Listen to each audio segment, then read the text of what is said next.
Good morning, students. In the political chapters, already we have completed the chapter 1, power sharing, chapter 2, federalism, chapter 3, democracy and diversity, and chapter 4 was continuing gender, religion, and caste.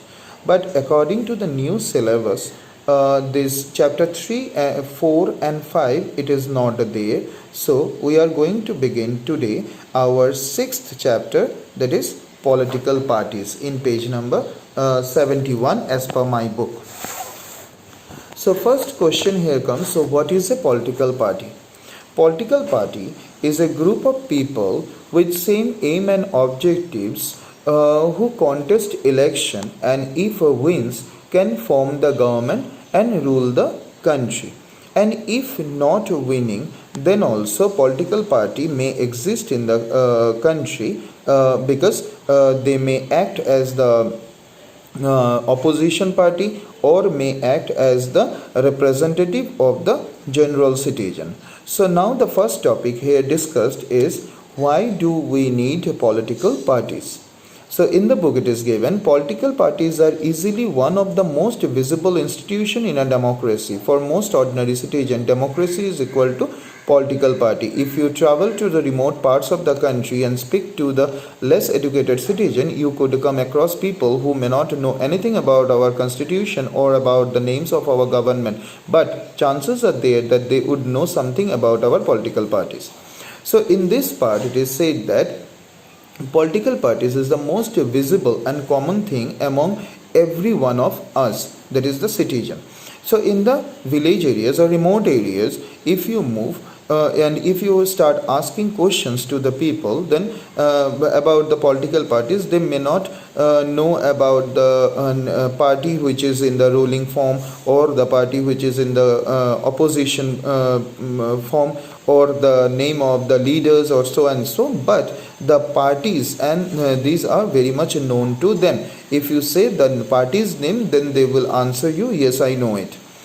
At the same time, this visibility doesn't mean popularity. Most people tend to be very critical of political parties. They tend to blame parties for all that is wrong with our democracy and our political life. Parties have become identified with social and political division. But whenever you are hearing about a political party, that doesn't mean that these people who knows about the political party, they are liking that parties. It may be that is they are trying to blame the political parties for their social and political problems in their life. Therefore, it is natural to ask, do we need political parties to all at all? About 100 years ago, there were few countries of the world that had a political party. Now there are few that do not have parties. Why do political parties become so omnipresent in democracies all over the world? Let us first answer what political parties are and what they do before we say why we need them.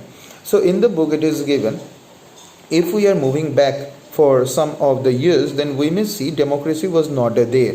It was all about monarchy or dictatorship like that. So democracy came much later in this present political scenario. So during that time, political parties were not there. But presently, without political parties, we cannot think anything. Then why we make these political parties so important in our life?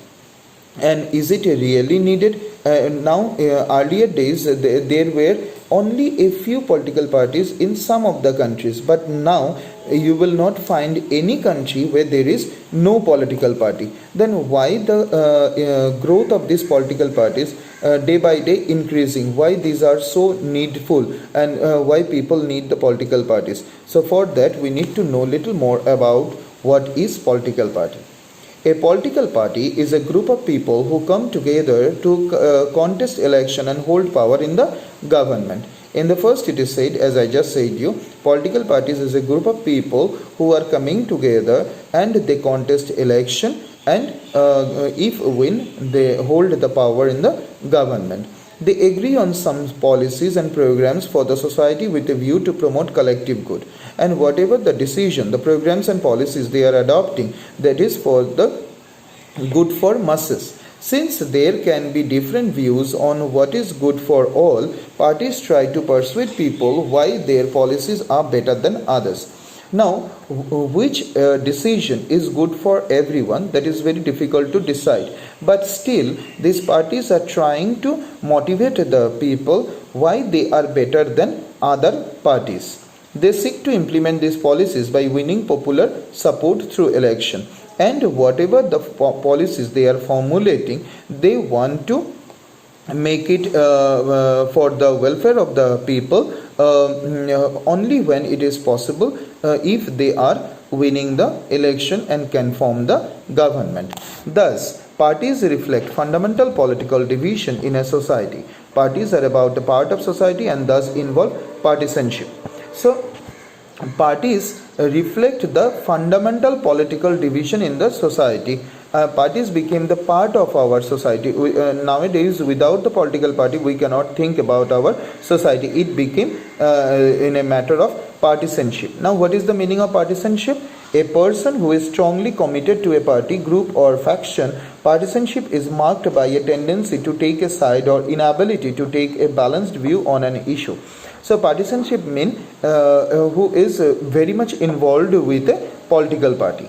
Thus, a party is known by which part it stands for, which policies it supports, and whose interest it upholds.